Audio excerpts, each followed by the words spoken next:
Ladies and gentlemen, the House Government Operations Committee for February 12, 2024 comes to order, please. Clerk, call the roll.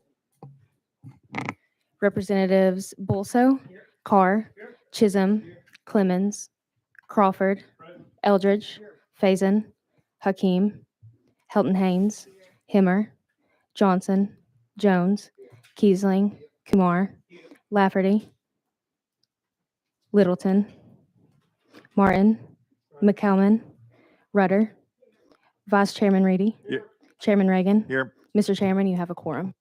Thank you, members. Do we have personal orders or announcements?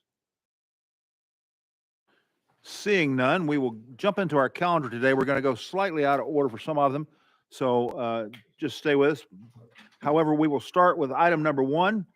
House Bill 1689 is being carried by Representative Grills. Do we have a motion? You got a motion and a second. We have a motion and a second. Representative Grills, you're recognized on your bill.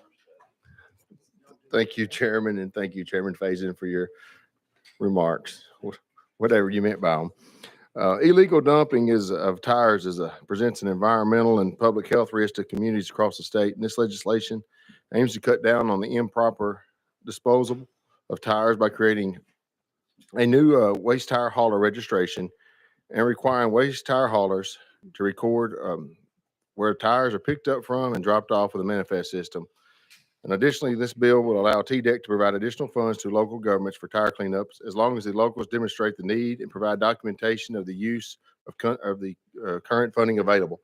Now, this really runs close to me because this one of the problems we have is in my county, in Dyer County, and we've had a huge problem with people picking tires up from retail and they're dumping them on private property. And this is the goal for this bill is to help people like me and the district that I represent. Members, you've heard an explanation of the bill. Do we have questions of the sponsor? Stand by. Chair, would you withdraw? Chairman Kiesling, you recognize? Thank you, Chairman. I won't take just a minute. To the sponsor, we've got some hefty, I hope some hefty fines in here, do we? You recognize, sponsor? Chairman. Thank you, Mr. Chairman. And what we were going to do is allow the DA to be able to prosecute at this point. Okay. Because when they have this manifest system, they will record how many tires they picked up and where they picked them up and how many tires they dropped off and where they dropped them off. And if they can't prove where they picked them up, where they dropped them off, then that they can use that as evidence against them. Okay. My apology, Chairman Grills. Thank you, Chairman. Thank you. That's a wrap. Any other questions for our sponsor? Seeing none. Oh, I'm sorry. Okay, Representative Hakeem, you recognized. I didn't see you. Thank you very much, Mr. Chairman. Just a point of clarity. This is a start. This is not the end of the road. So let's try to deal with this. You recognize, sponsor? Yes, sir. And thank you, Mr. Chairman. TASER has done a study with this in this field for, I think it was 2019, and they've come up with some solutions, and they recommended this registration process as one of the starting points. And I'm sure in the years to come, we'll see more efforts being made to help clean up these tires on personal property and private property. Thank you, sir. Chair Lady Littleton, you recognized. Thank you, Mr. Chairman. Thank you for bringing this bill. A few years ago, I had a rental house, and when the renter moved out and I went to clean everything out, I had a garage, and he had like 300 tires in my garage. So it's a big problem. So thank you for bringing this. Further questions? Chairman Crawford, you recognized. Thank you, Chairman. Just wanted to say, of course, you mentioned it there. I sit on TASER and we did do that study, and it is a beginning. And we do have a problem in the state of Tennessee, and these things are hard to dispose of and get rid of. We're trying to look at more going the recycling way and using those rubbers for playgrounds and those type of things. And it's just hard getting them cleaned up. But I'm excited to see for your community what this does, because it happened in my community. And once we got it cleaned up, made a beautiful place for our citizens. So I'm excited for you, and I hope this does well. Response, sir. Representative Martin, you're recognized. Thank you, Chairman Grills. My question is, if these tires are marked when they're picked up, and you said that they are marked when they're dropped off somewhere. Is that correct? You recognize, sir? Thank you, Mr. Chairman. No, it's not that they're marked, it's that the person that is hauling, the hauler, has a manifest. He recognizes and accounts for the tires that he picks up. And he also has a receipt from where the end use, whether it's a recycle or a landfill, but he can prove that he picked them up and disposed of them properly. And therefore, he did not go dump them on someone's private property or someone else's property. But there's evidence that he picked them up and evidence that he dropped them off, and he did it properly. Follow up, sir? Is he turning this evidence in, who's he turning this manifest into? Or is it just something that he's got in his vehicle, and if he's quizzed about it? You recognize? We have TDEC here. If you would like to ask them a few questions, let them add some clarity, that'd be perfectly fine with me, Chairman. Representative Martin, do you wish to have witness call up? Sure. We're out of session. Will the representatives from TDEC please come forward?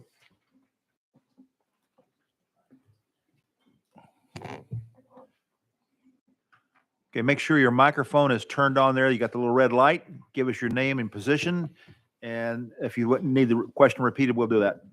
Sure. Thank you, everybody. My name is Jeremy Hooper. I'm with TDEC's Division of Solid Waste Management. Work out of the Nashville office here, and my title is Environmental Consultant 3. You want the question repeated, sir? I think I understood it. So the manifest system itself is has to be signed by the person that is giving the tires to the hauler, and then it has to be signed by the end location, for example, the landfill. And then that hauler has to give a copy of each of those to the folks that he got the tires from, and a copy to the end destination, so the landfill. And then we would have access to those as well. Follow up, Representative Martin. When you say you have access to them, do you mean that they have to turn that into TDEC? Or is it something that if someone finds a bunch of tires buried in a cave somewhere, they say, hey, where'd these come from? And then you're inquiring about it. So You recognize, sir? multiple parts. So they would have to send in a report at the end of the year. But I think long-term, we'd like to be able to access those more rapidly. So several states have online platforms where those are sort of updated on a regular basis. But we would not be getting them on a regular basis every week, for example. We would be getting them as needed, but we would be able to check in with the hauler, the haulers, but also the location the tires are coming from, as well as, say, the landfill. Follow up, sir? So I just want to make sure I'm clear about Sure. this. So all of these people are reporting to y'all at somewhat their discretion. You don't necessarily have a system where, like, on once a quarter, the hauler, whoever sent the tire, none of that is happening. Well, that's a system that we want to get worked out through the regulatory process. So we would look at, there's 36 states that have such a program. So we would look to those, which is what we've done thus far, to see where has been, what sort of system like that has had the most success thus far. Follow up, sir? Other questions of our witness? Seeing none, thank you, sir. You're dismissed. We're back in session. Do we have questions of our sponsor? The question's been called. Without objection, we're going to be voting on sending House Bill 1689 to Finance, Ways and Means. All in favor indicate by saying aye. Aye. All opposed, nay. Ayes have it. Bill moves out to Finance, Ways and Means. Thank you, sir. Next on our agenda is House Bill 1630 by Representative Sapicki. We have a motion and a second. You're recognized on your bill, sir.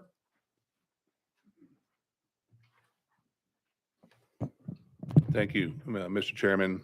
House Bill 1630 requires the Board of Trustees of each public institution of higher education and the governing body of each local education, LEA, and each public charter school to adopt a policy regarding the use of artificial intelligence by students, faculty, and staff for instructional and assignment purposes. It requires the Board of Trustees of each public institution of higher education to post a policy on each institution's website and to submit the policy to the Chair of the Education Committee of the Senate and the Chair of the Education Administration Committee of the House of Representatives no later than July 1st of 2025. Requires the board of each LEA and public charter school to report to the Department of Education such adopted policies and methods of enforcement for the upcoming school year. Mr. Chairman, that's the bill. Be happy to answer questions. Members, you've heard an explanation of the bill. Do we have questions of our sponsor? Representative Hakeem, you're recognized. Thank you, Mr. Chairman. Sponsor, is there a penalty? Is there a penalty to the institutions, or how do we, I don't want to say police this, but well, first I agree we can have a problem with AI, okay? But how do we get a handle on this, so to speak? You recognize, sir? To talk about the mechanism that we have in the General Assembly to make sure if there's enforcement, to make sure the policy's in place. Right before Section 2 on the bill, it basically states institution must appear before the Joint Government Operations Committee no later than 60 days after July 1st, 2025 to report on the governing board's non-compliance. So if they don't comply with what we're asking them to do to come up with a policy, they'll be back before the Joint Operations Committee to answer to the members of the General Assembly on why. Every year they have to resubmit a policy because we all know that AI is an ever-evolving technology. Some of it is extremely good for students. I've seen it presented to me. Some of it could be very detrimental to education. And so I think taking the initiative here in the state, and I've checked, we're kind of in the frontier right here. We're trying to get a handle on this in our classrooms before it becomes a problem. Thank Follow you. up. Thank you, Mr. Chairman and Chairman. Thank you. Any further questions? Seeing none, as a reminder for the committee, the agencies that change policies are required to submit those policy changes in summary to the chairs of House and Senate Government Operations Committee by 1st of July every year. So in addition to what he specified in law, if it weren't there, we would see it anyway. Any follow-up questions? The question has been called on the bill. Without objection, we are voting on sending House Bill 1630 to Calendar and Rules. All in favor indicate by saying aye. All opposed, nay. Bill moves out to Calendar and Rules. Thank you, Mr. Sponsor. Next on the agenda is House Bill 1655 by Representative Sapicki. Do I hear a motion? We have a second? We have a motion and a second. You are recognized on your bill, sir. Thank you, Mr. Chairman. This creates the Mathematics Supports Act, requires the Department of Education by July 1st of 2025, number one, to conduct a landscape analysis of mathematics education. Number two, convene a mathematics expert review committee to help identify a professional development course on mathematics instructional skills. And number three, identify and approve at least one standards-aligned professional development course on mathematics instruction skills that is available at no cost to teachers in kindergarten through grade 8. Requires the Department of Education to report the findings of the landscape analysis and the review committee to the education committees of the Senate and the House of Representatives by January 31st of 2025. Mr. Chairman, that's the bill. I'm happy to answer questions. Members, you've heard the explanation. Do we have questions? Representative Hakeem, you're recognized. Thank you, Mr. Chairman. Are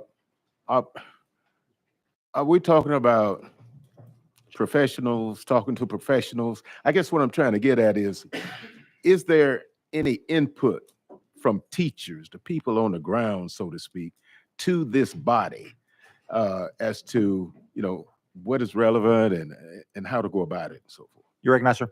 Mr. Chairman, I did not plant these questions on purpose. So if you look in Section B of the bill, the department shall convene a mathematics expert review committee, is the most important, comprised of mathematics educators in this state and mathematics experts in this state.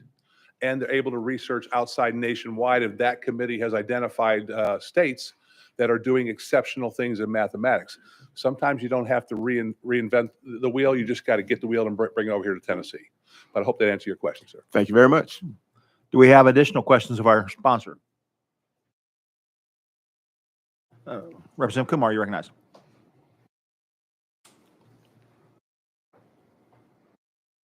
Thank you, Mr. Chairman. Thank you for bringing this. Considering the state of our education, I was wondering why mathematics, but science and other equally important subjects?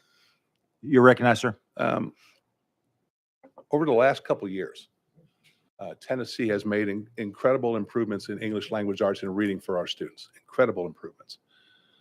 Coming out of COVID in the last 2 years, we've raised our literacy rate in third grade from roughly 29 to 40%, the fastest growing in the country. The programs and the policies and the professional developments that this General Assembly has enacted are having true positive results for our students. Mathematics is lagging right now.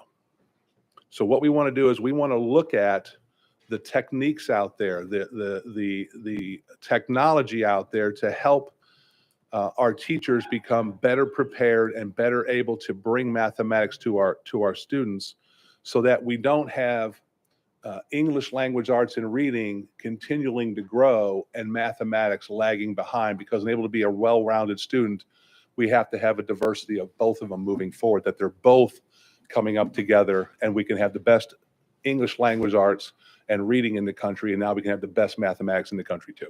Follow up, sir. No, thank you. You bring us hope. Keep hope alive. Representative Johnson, you're recognized.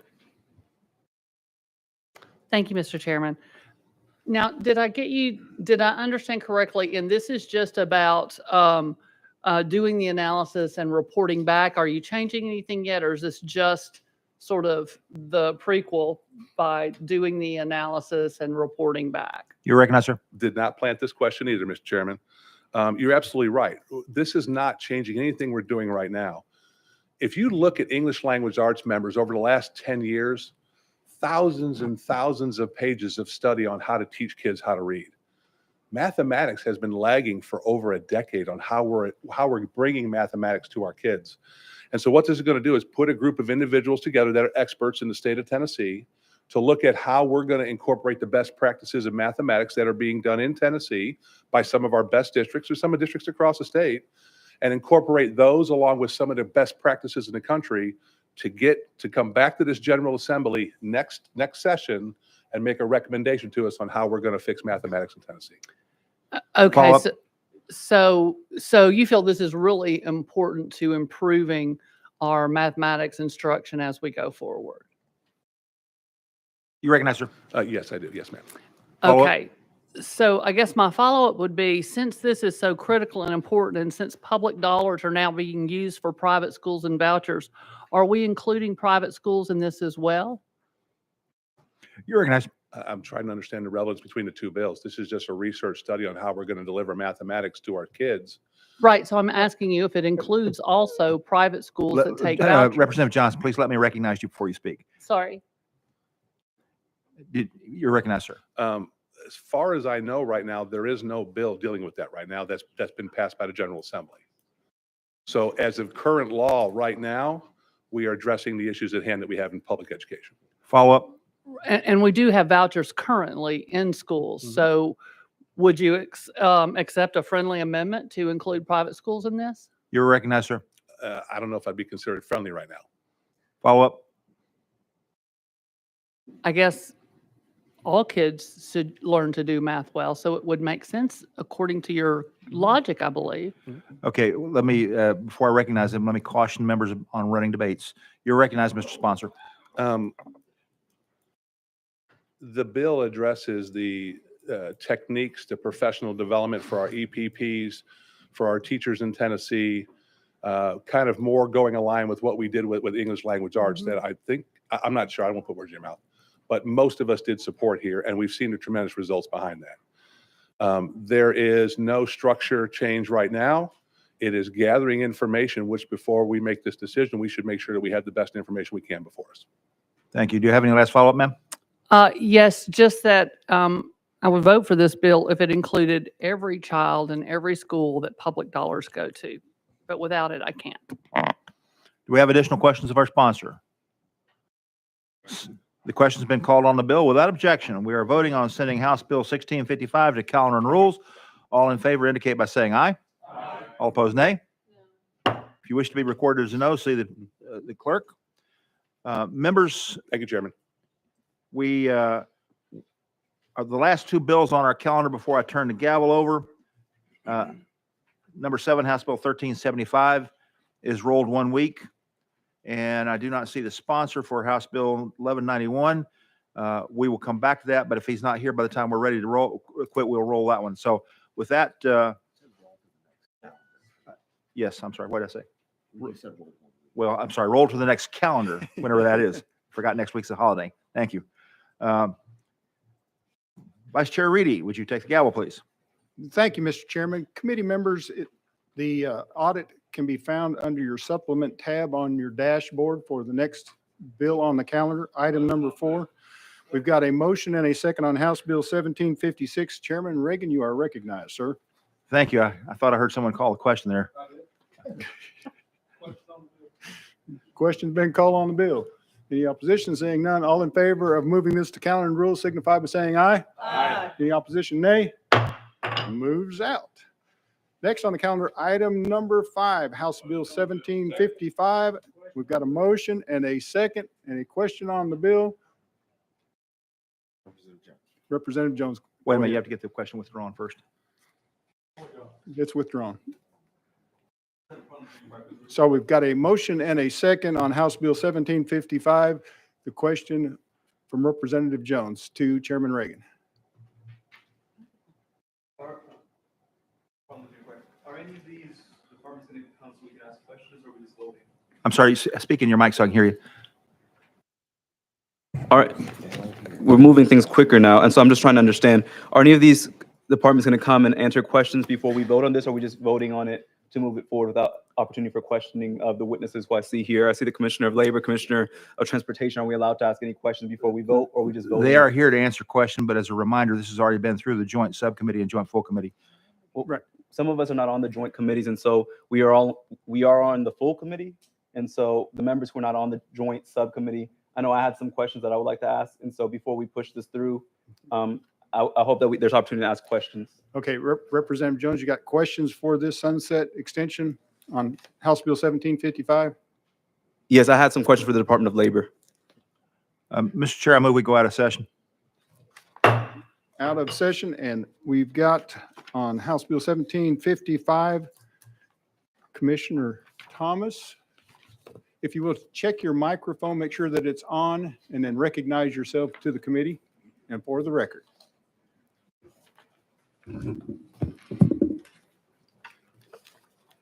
Good afternoon. Chairman Reagan, Chairman Reedy, members of the committee. My name is Denise Thomas. I'm the Commissioner of the Tennessee Department of Labor and Workforce Development. Joining with me today is Assistant Commissioner Feltz and Chief of Staff Stamatia Cicis. Representative Jones. Thank you so much, Representative Reedy. I had a few questions for the Department of Labor. Thank you for being here, Commissioner. A recent audit found that the Tennessee Department of Labor still was far behind with paying unemployment benefits on schedule to our constituents, to Tennesseans. And so my first question is, why are we still seeing these customer service issues? If you don't mind responding to that. Commissioner. Thank you. Representative Jones, I'll start that question. I'll also ask my Assistant Commissioner of Unemployment Insurance to also chime in as well. The audit obviously reviewed the period of which we were still very much under the weight of the pandemic-related claims. And so although it is our goal to meet the first pay timeliness and ensure that Tennesseans get the unemployment benefits that they desire, it's also important to note with the onslaught of the claims for the pandemic, it was important of us to make sure that we vetted these claims to mitigate fraud in our state. And that is a longer process. And unfortunately, it doesn't always get us to first pay timeliness the way we should, but we have implemented protocols and we're working toward getting that number up now. But these were really an unprecedented amount of claims that every state experienced. It's not certainly an excuse for that, but it almost made it virtually impossible to meet first pay timeliness with the claims in the pandemic programs that we were seeing. And I'll ask my Assistant Commissioner to also add some information to that as well. Assistant Commissioner Rusty Feltz with the Department of Labor. So that's a fair question. I wouldn't really add anything other than when we got those years of work, Representative Jones, we didn't just get regular unemployment claims. We got several programs that USDOL asked us to administer that had never existed in all the decades of unemployment. So that compounded the issue. So what we're trying to do hard is get back to the first pay timeliness standard that we were making. And I appreciate the comptroller writing that in the finding that we do know how to do it. It was just that period of time that we were working so hard to get through. Representative Jones. Thank you. According to this audit, between March 21st and March 2023, the state was well below the national standard for paying people their first round of unemployment within the first 14 and 35 days. And something that was brought up in this audit was that the division was not sufficiently staffed to handle this many calls for customer service. Has that issue been rectified for our constituents? So we are working to rectify that now. It's important to note that also during the time period of the audit is that there wasn't, quite frankly, any state that was, because of the way we're funded, we're only funded for folks based on our unemployment rate at the time. And so even if we had hired a bunch of folks who we were not, we did not have the funds to do, there's a training period that would unfortunately would not have helped a lot of the individuals get the assistance that they need. But we did work with the contractors to answer calls and of that nature. And so we are working with a new model in which we're basing our customer service response off of the information we gathered during that time to better assess that to the needs of the Tennessee public. So that is ongoing. Representative Jones. Thank you. Has there been any also, I'm going further into the audit, there was concerns about the lack of establishment of clear performance standards as well. State officials have suggested that the Tennessee Department of Labor and Workforce develop or revise their process and establish clear performance standards. Has this been implemented, these recommendations? So we are implementing those recommendations, and the performance standards really alluded to was for us with the number of calls that we were getting as a department.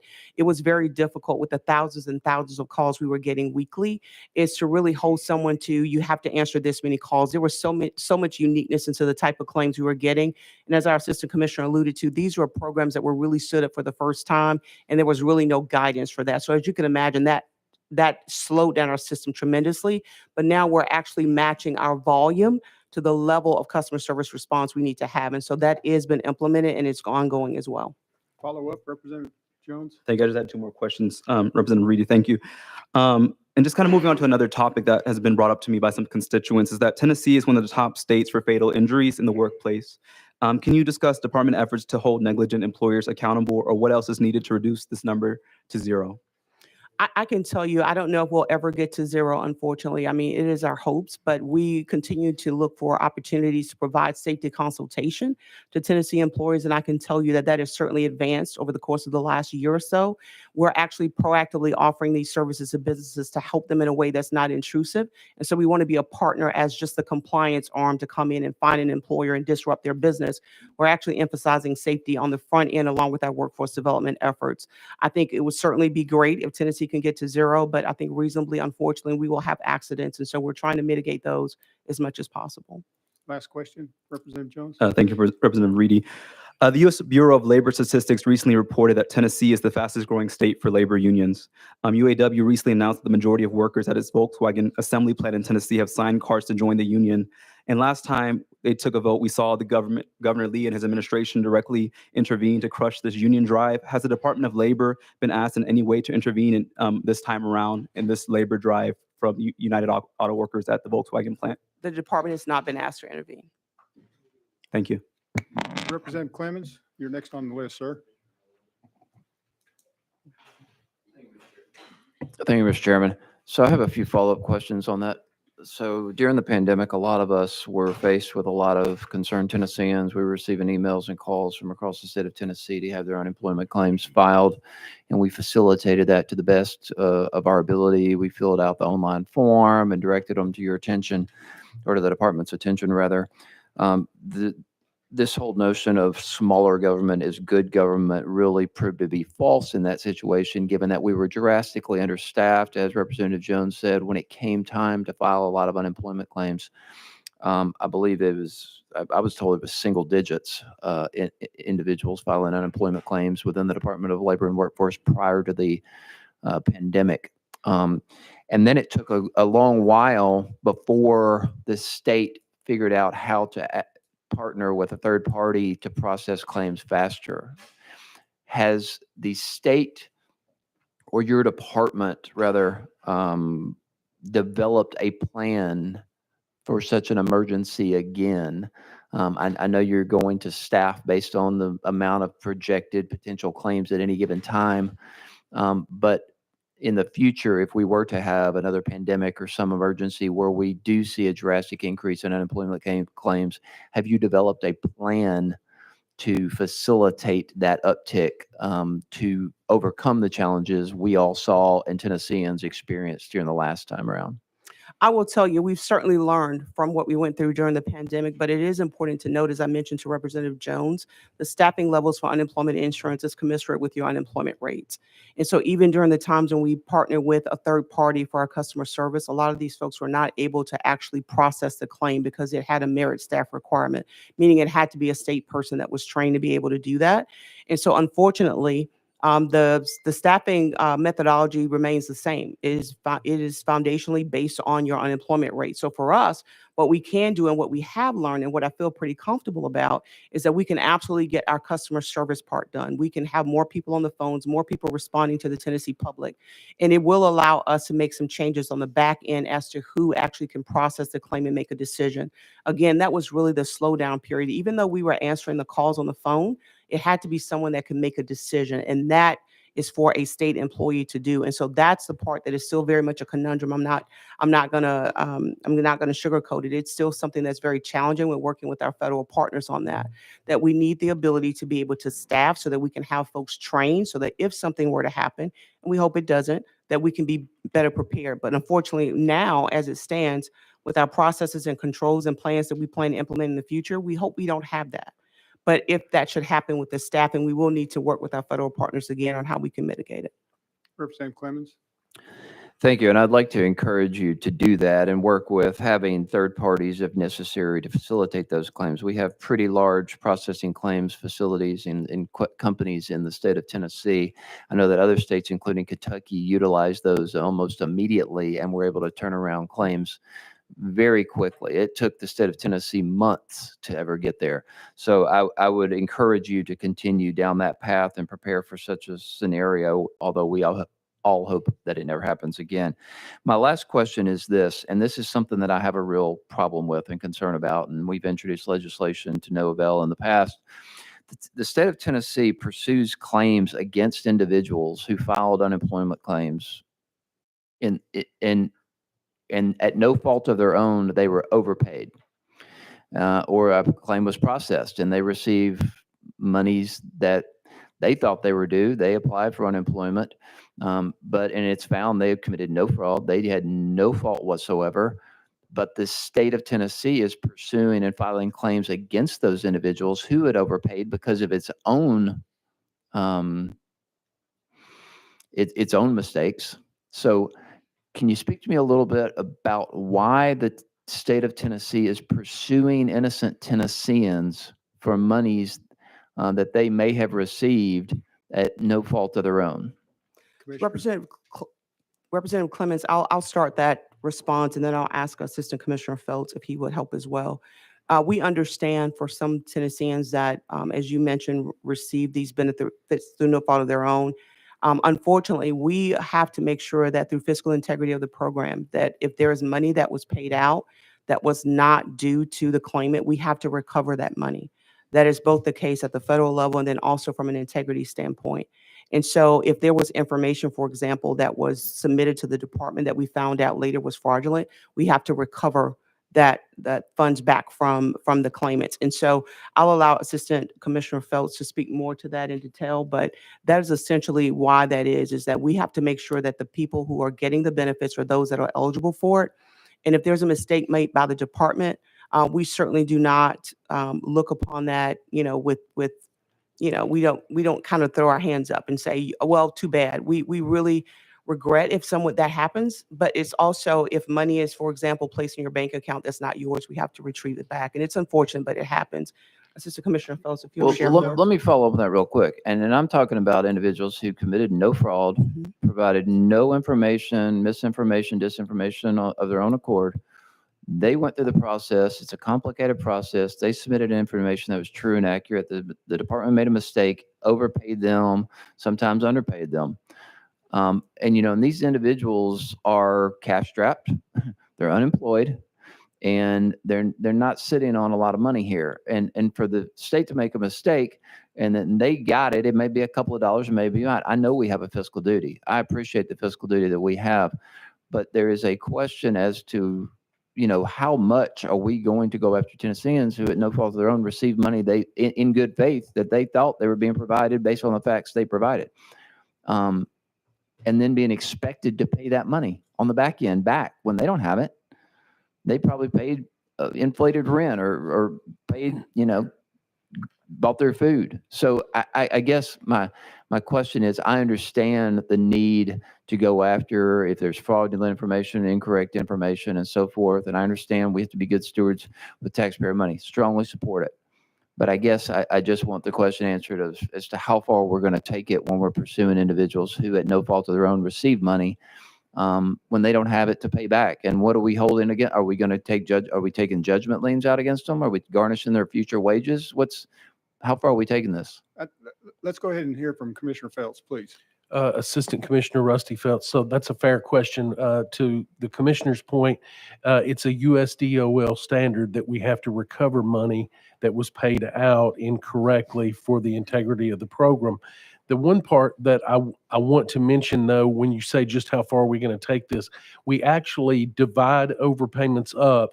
If it's deemed to be fraudulent that caused the overpayment, then there's a standard that we go by in that regard and a way that we go about collecting the money with penalties and interest. If there's not a fraudulent judgment against the person, then there's another way that we collect it.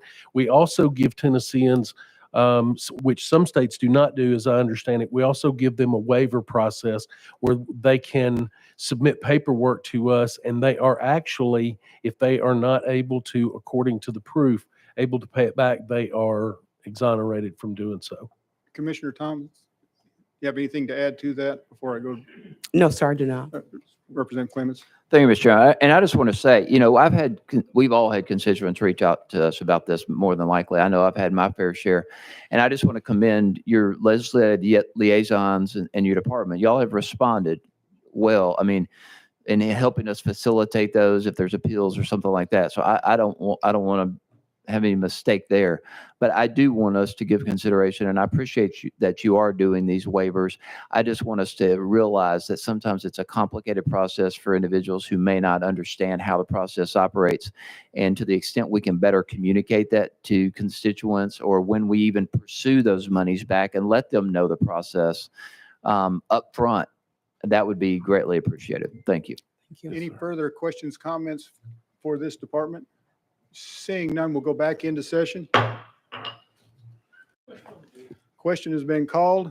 All in favor of moving House Bill 1755 onto calendar and rules signify by saying aye. Aye. Any opposition, nay? Bill moves out.